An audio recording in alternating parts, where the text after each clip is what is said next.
Hello, everyone. Welcome into Focus on the Fans from Football and Football, a show where we interview fans and ask them about their favorite teams. Let's get right into it.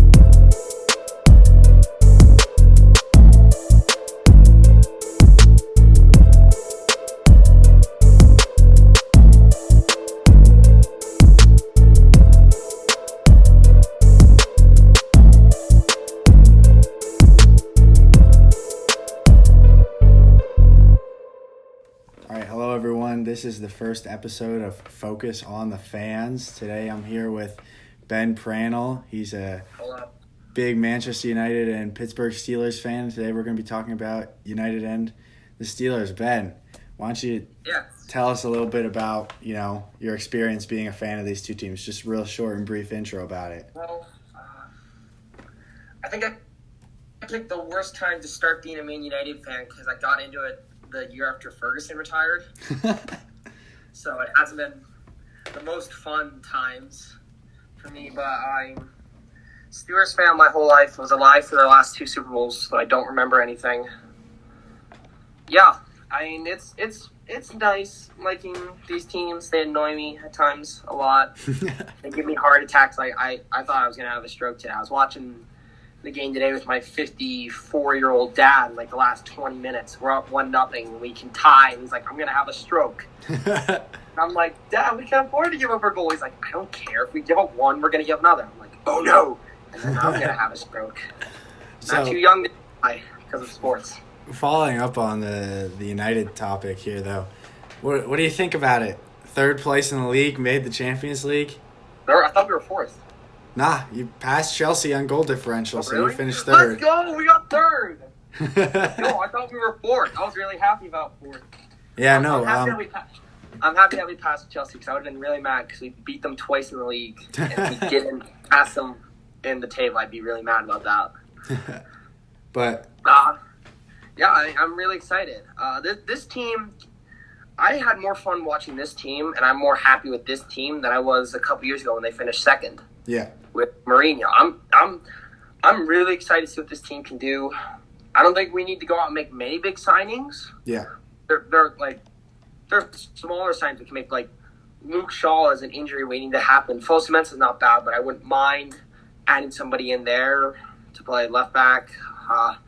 Maybe a holding mid, but we have Matic and McTominay signed up, or maybe like a backup center back. I'm happy with this team. I don't think we really need to make any big changes or any changes at all. I think this is a team that can go out and contend for top 4 every year if we just leave them alone and let them play. So following up on the signings, what do you think of the rumors about Jadon Sancho and the possibility of that signing? I mean, someone would have to leave. If we signed Sancho today, why? Just why? Yeah. I mean, Rashford is playing well. Mason Greenwood is playing well. Martial is playing very well. What are you going to do? Are you going to bench one of these guys? Yeah. I mean, I understand Sancho's a great player, but if we're going to pay $80 million or whatever amount it is, some ridiculously high Neymar money, then he's going to play. Exactly. Sure. To put a guy like Greenwood or Rashford on the bench. Yeah. Rashford's development was, and Martial, it was screwed by Van Gaal and Mourinho not playing them and not using them the way they should. Ole is using them well. Let them play. Yeah. They're playing really well. Let them play. Why fix it? It's not broken. Just roll with it, I think if Sancho were brought in, it would be to replace Greenwood and James rather than to replace Martial and Rashford. And really, I see that Sancho is a better player, but it's the same thing that I, as a Chelsea fan, felt yesterday when it was announced that we signed Kai Havertz. I was like, you're going to stunt the growth of Mason Mount if you sign a guy who plays the position. I'm sure you feel the same way about James and Greenwood being replaced by Sancho. Yeah, it just doesn't make sense. Why pay all of that money for somebody just to screw? You have a potential Sancho for free. Yes. who came out of your academy. Greenwood's only like 19. Yeah, why not work on him, make Right. him better so that he can be a Jadon Sancho in the future? It doesn't make sense why somebody would do that, and I don't think Man United is going to do that. Yeah. It makes me happy. If United were going to make one signing, what position would you like to see them make the signing for? You mentioned Luke Shaw earlier, but Yeah, I mean, Luke Shaw was playing well. yes, And Luke Shaw he's serviceable per se. I like having him in the squad. He can play well. Fosu Mensah's not bad, but Luke Shaw's an injury waiting to happen. Fosu Mensah, they're good, but we could do better. So if I had to make an addition, I'd probably go there. yeah.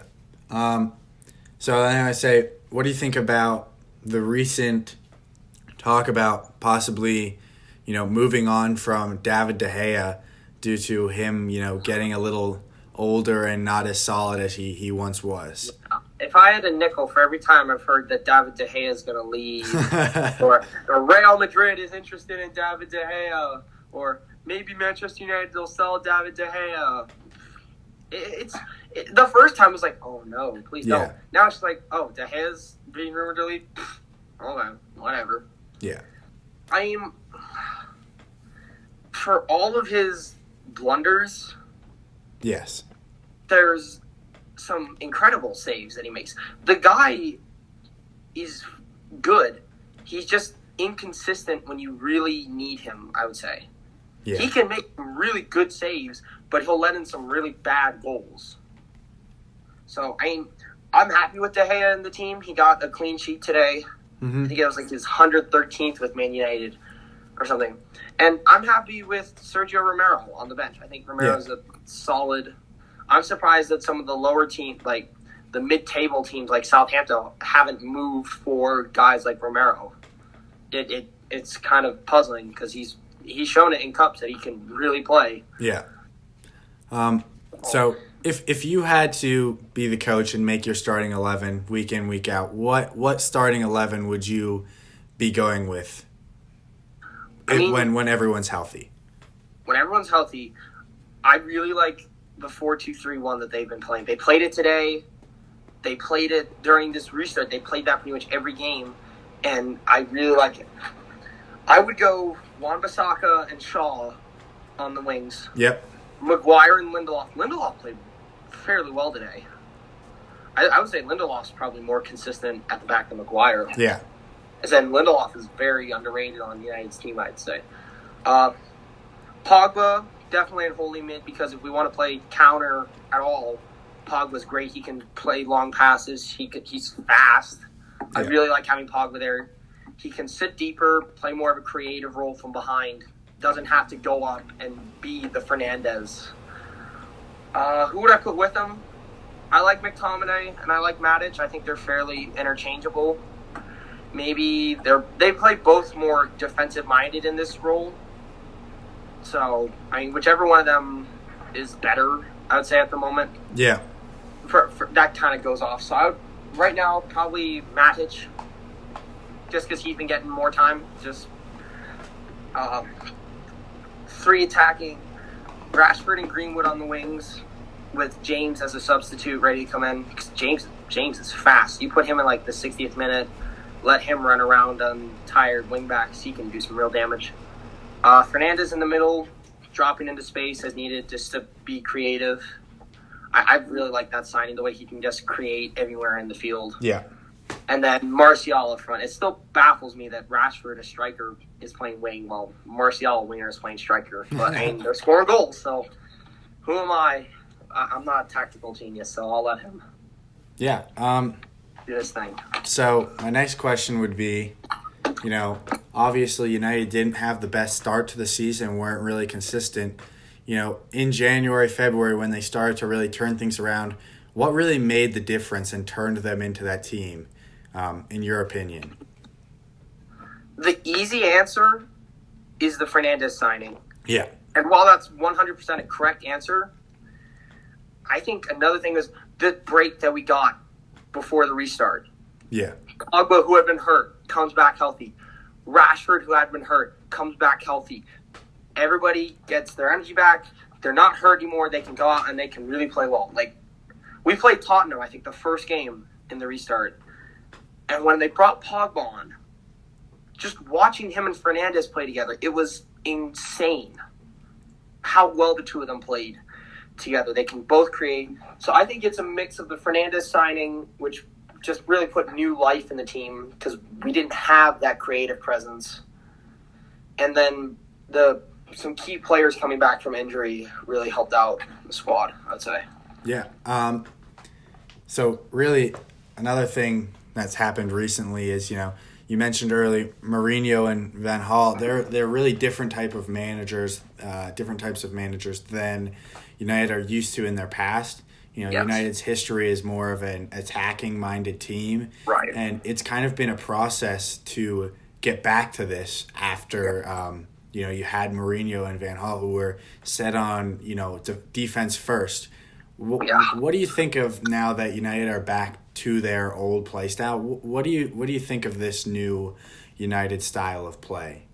I mean, it's certainly more exciting. I would rather every day. I would rather lose 5-4 than 1-0, or I would rather tie 3-3 than 0-0. Yeah, every day. I like the way that this team is looking, the way that they can attack, and the way that they can really play counter too. And it took Ole a while. I mean, after that insane start to his tenure where they beat PSG, and it looked like Man United were going to be world beaters for the next decade, where they really cooled off. Yep. And then they start bringing players in. You bring in guys like Wan-Bissaka, who can really play on the wing. Fernandes obviously just kind of goes without saying. You put new life into guys like McTominay and Matic and Martial. Let them really learn Ole's system. Now they understand it better. He's got the players he needs to play that style, and boy, can they play that style. Yep. Jeez Louise. So, obviously, FA Cup, you got knocked out this past weekend, and Premier League is done now. Guys, you just had to flex. FA Cup, you got knocked out. I'm like... So, the focus clearly now, though, would be on the Europa League. Yeah. Do you think that's an easy feat at this point? See, I was giving this some thought. We qualified for the top four, so the Europa League's whole purpose is to get teams into the Champions League, like an alternative route. Yeah. And that's no longer necessary for us. I think we'll still be focused on it because you want to win trophies. Yep. I mean, the fans like it. The board likes it because you make some nice coin. Everybody's happy when you win some trophies. That's why I would like to win the FA Cup, just to say, you know what? Had a good season in the league, but we also won the FA Cup, and that's nice. A fourth-place finish with an FA Cup looks a lot better than a third-place finish. Yeah. So I think... Now, I've heard, the season might restart, the new season, September 12th or something. Something relatively soon coming up. Yep. So I'm wondering what the focus will be on the Europa League, as it's now really just obsolete. I think it'll turn into, let's play a bit more of a B team. We'll have guys like Lindelof and McTominay in there. But I think this will turn into, let's get guys like James or Igalo time to just go in and play and help them kind of develop a little and just also keep the morale up on the team. I don't want to be sitting on the bench the whole time. So I don't think it'll be really a team. I don't think we'll see much Fernandes or Martial. I think it'll be like the NFL preseason or like spring training. Okay. Where you'll see some starters, but mostly B team. Again, of course we want to win the Europa League because we want to get the trophy, but if we're worried about putting our better players in just to win the Europa League, the question becomes why? Yeah. Sure, we could put our 18 men and just steamroll the competition probably. But what good does that do? We have the Premier League coming up. We have the Champions League now that we got to play in. What does that do for anybody? That's my 2 cents on that. So this will lead me into my last, United question. Obviously, FA Cup, Carabao Cup, you still got these two for next year, and then you got the Premier League and the Champions League. What do you expect? What do you think United is capable of doing this next year? What's like a ceiling and what's a floor for you with this team? Floor in the league.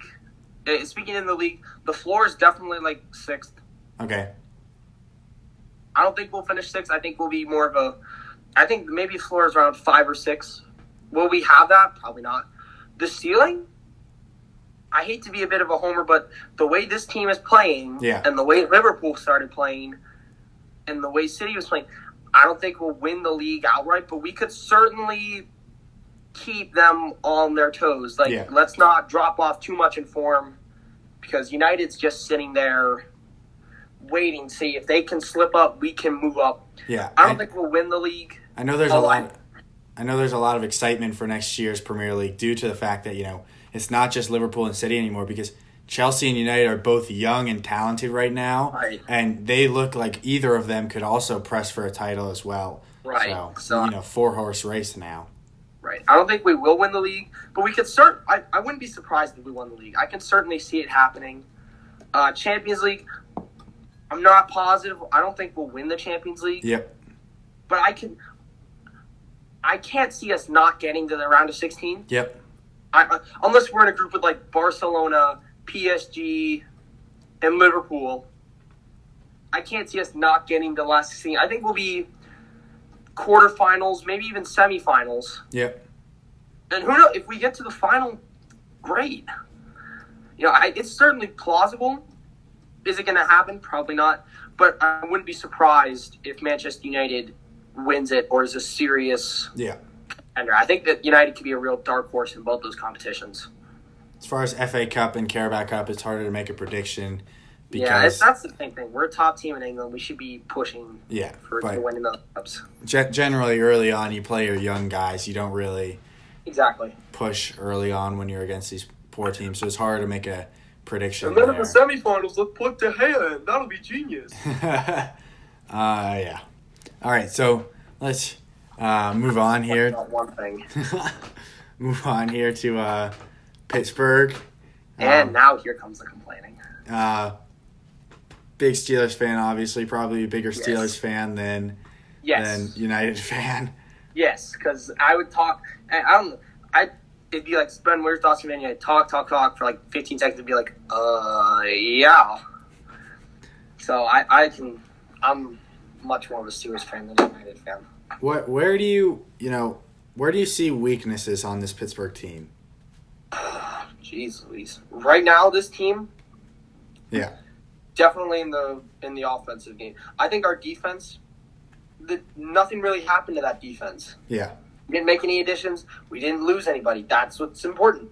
I think this defense, once again, can go out and really keep the team in games. Like, we were giving up 17 points a game for the last few games down the stretch, and we're losing games. And those 17 points, like Jordan Berry in the Buffalo game, mucks a punt. They've got the ball at the 30 now. Mason Rudolph throws an interception. They got the ball at the 40 now. How are they not going to score points? Yeah. So I think in terms of points given up, this team can really play. They're good against the run. Pretty much nobody was able to pass on them at the end of the season because Hayden and Nelson and then Fitzpatrick played really well. I'm excited for this defense. I'm curious about the offense, though. Roethlisberger in 2018 threw for 5,000 yards and was a legit MVP candidate. Yes. He threw for 30 touchdowns and 5,000 yards. Yeah, I threw for 16 interceptions, but come on. Yeah. You're going to throw for 5,000 yards, you're going to throw interceptions. Tommy John, I'm a big baseball guy. I'm wearing a baseball jersey right now. I'm not watching the Pirates because they're the Pirates, and also because I'm doing this. Don't know how many people understand that joke. But Tommy John really messes with pitchers. It can take them a whole year of playing just to get back to normal. And so on that count, Roethlisberger could really look not great. But on the other account, Roethlisberger's been hurt like 1,000 times over the past 5 years. And he keeps playing well. So that could go anyway.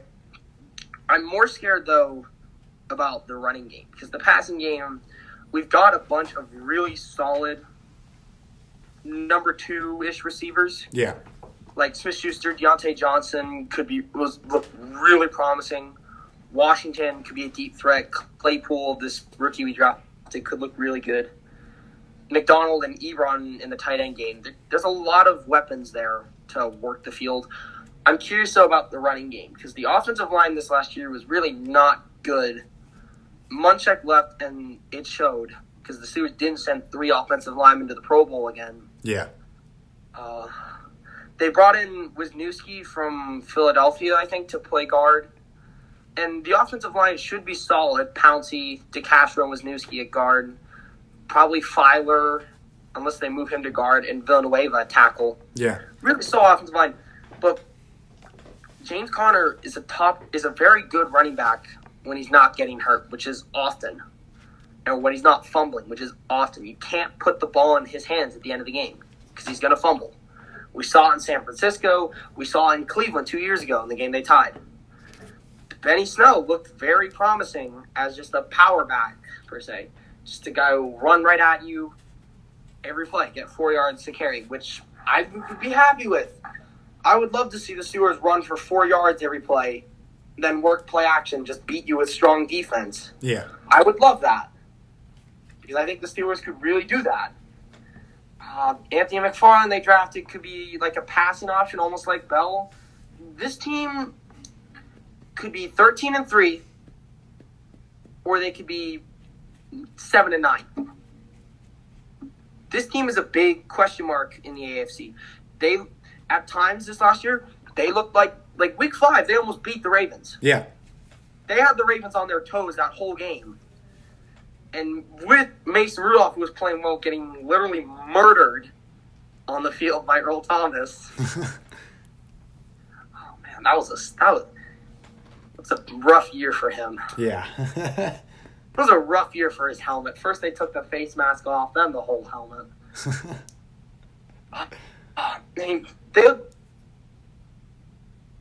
Oh. Have connection issues right now. Traded for Fitzpatrick. But Sorry, Ben, I lost you there for a second. Oh. My Wi-Fi cut out for a second. Dang it. You messed me up. Baltimore, Buffalo, they had these guys on the ropes. They almost beat Seattle without Fitzpatrick. Yeah. When that defense was still not great at all. But then they go out and they lose to the Jets. Yeah. So this team could be Super Bowl contenders. They could be fighting Pittsburgh, Kansas City would be a very good game in the playoffs, I think. Everybody would want to see Baltimore and Kansas City because it's Lamar, but I would like Pittsburgh. I think that would be a really good game. Yeah. And I would love to see a new era of Steelers-Ravens AFC Championship games because those playoff games when it was Roethlisberger and Flacco in their primes were insane. So I would love to see more of those. They could do that, or they could be fighting for a top 10 pick. Yeah. So cut out again.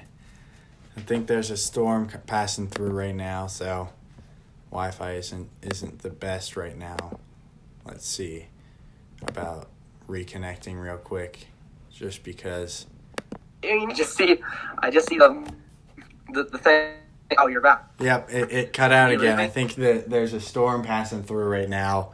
Wi-Fi's not great. Nope, and we cut out again. Oh, man.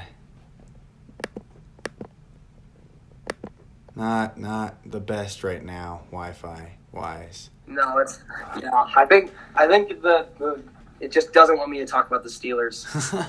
Well, it keeps changing my Wi-Fi from my home Wi-Fi to nearby Wi-Fi. I don't know why. That's weird. But yeah, that's weird. Yeah, obviously Pittsburgh was better than most people would have expected last year. Lot of that due to the fact that they brought in Fitzpatrick, and the defense started to perform much better than most people would have expected them to. Yeah. But if you had to make one move this offseason, considering all the free agents still available and all the possible trades you can make, what one move would you make? Well, I wish you had called me 2 days ago, because I would have said, let's trade for Jamal Adams. Because I think I've said it ever since he was drafted. The weak link on that defense is Terrell Edmonds at strong safety. He can't read plays. He struggles in coverage. He's not great against the run. If he has a breakout year, this defense will be really dominant. So I would go out and I would get Jamal Adams and put him with Fitzpatrick. Because that's the equivalent of having Paul Mall and Ed Reed on the same team, I think. Yeah. And that's what I would do personally. I mean, well, that's out the windows. You gotta choose a different one at this point. Yeah, so timing's not great. Right now, man, who even is a free agent still? Cam Newton got signed. I wouldn't want him anyways, though. Jadeveon Clowney's still available. Everson Griffin's still available. I like Everson Griffin and Clowney, but I mean, they're just Bud Dupree. There's the guy who might perform okay, and then's going to want all of the money, but we're not going to give it to them because T.J. Watt needs an extension. Yeah. And Bud Dupree will not get signed over T.J. Watt. Nope. And if he does, it will be ugly in Pittsburgh. So honestly, I wish I could bring Hargrave back from Philadelphia. I would love to see him and Tuitt on the same line again. Yeah. But if it had to be a free agent right now, I can't think of any free agents for the life of me. Well, what position are you thinking? Probably interior defensive line. Yeah, Marcel Darius is still on the market.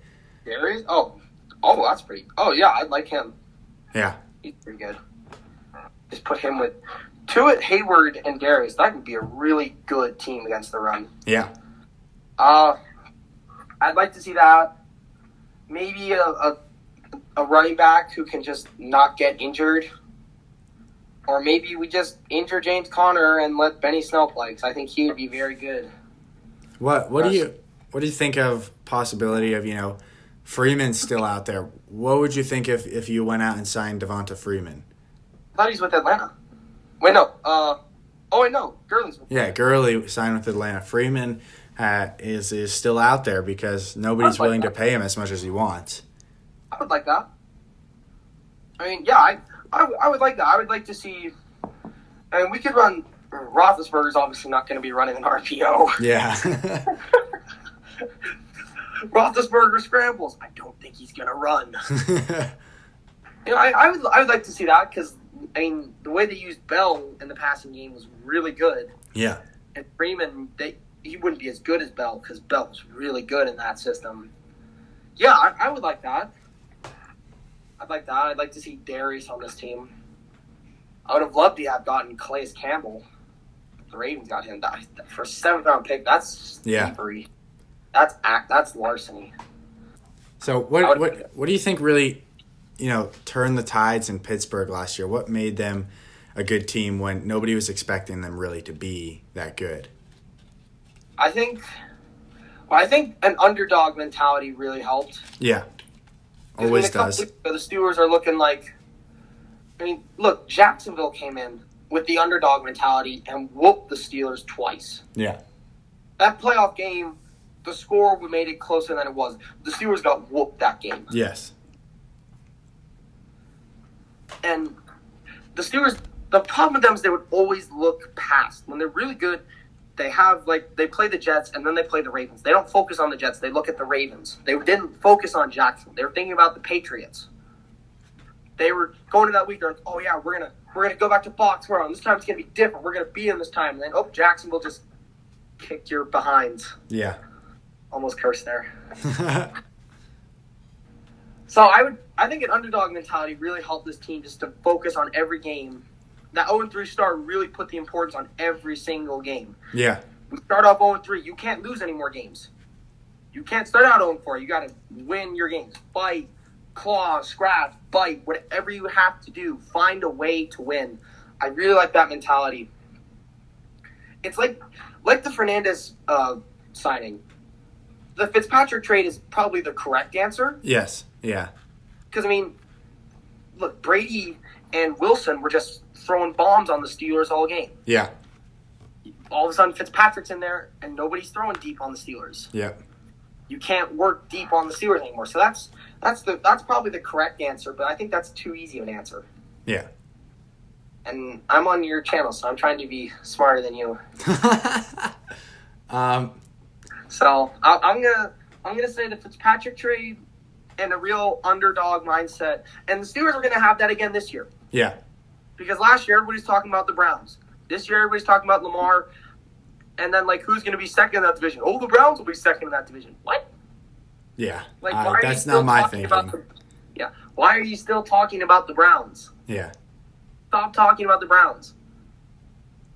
I mean, no, keep talking about the Browns so the Steelers don't get... There's a saying among, you never get high on your own stash. Yes. If you're a drug dealer. Yeah. The Steelers, they can't afford to get high on themselves. They have to stay focused. They have to go into every game thinking that nobody expects us to win, so we got to go in and prove them wrong. Because that's when professional athletes are at their best, when nobody believes in them. Yeah. I mean, so I think you hear it time and time again, the underdog stories about people who are too small, too slow, too big, not drafted early enough, not talented enough, started playing too late. You hear the story all the time. Yeah. So as a Steelers fan, I think the Steelers should get way more credit than they are. Pretty much everybody has them penciled in as the 5 seed in the AFC. Yeah. Or even the 6 seed. I've seen people who think that the Broncos are going to go out and be better than the Steelers. People be like, ooh, the Broncos, ooh, the Browns. Stop talking about those teams. Yeah. Those teams haven't done anything. Okay. As a Steelers fan, I say stop talking about them because they haven't done anything. The Steelers have. But based on what I've been saying, no, keep talking about them. Yeah. And let the Steelers beat the Broncos in week 2. Let the Steelers beat the Browns twice and show that you should be talking about us. Everybody's going to talk about Lamar. Let them talk about Lamar. Go in and beat Lamar. That's my 2 cents. I think if you want to win, nobody needs to talk about you. Just go in and do your job. Yeah. Don't let anybody believe in you. Don't get high on your own stuff until you've won. Kansas City has the right to be high on their own stuff. Yeah. Kansas City is the only team in the NFL who can right now. Everybody else needs to be thinking to themselves, nobody believes in us, especially in the AFC. Teams like Houston and Pittsburgh and even Buffalo and New England are just nobody thinks we're going to do it. Nobody believes in us. We got to go out and prove them wrong every week. Yeah. And that's what I want to see the Steelers play. I want them to play with a chip on their shoulder and to play every game like it's the Super Bowl. Not to think past anybody, think, and they actually play Jacksonville this year, which gives me goosebumps because Jacksonville always gives me goosebumps. I don't want them to be going into week 3 and be like, oh, yeah, Houston's such a weak opponent now. Let's go in and let's think about the Titans next week. No. Focus on Houston. Take care of Houston. Then focus on the Titans, Yeah. You can't leave any team out of it because even the Bengals won a couple of games last year. Yeah. Even the Bengals beat Cleveland, which gave me quite a laugh that day. All right. Last question to finish it off. Record prediction. Go. The Steelers? Yeah. Dang. I mean, if fans aren't allowed in, or they'll pump crowd noise in, so I guess it's not that big a deal. Yeah. I'm looking at this thing I have over my bed of a little frame of Heinz Field full up with people in it. Yeah. From an end zone seat. 11-5. 11-5. All right. Fair enough. Thanks, everyone, for listening. Be sure to check out the Instagram, Football and Football 17. Got some more videos. More videos coming soon. I think Ben cut out again as I'm doing my exit thing. 11-5. They beat the Ravens on Thanksgiving. Thanks for listening. be sure to check out the next Focus on the Fans. All right, thanks. Yeah, thanks for having me, Scotty. Yep, for sure.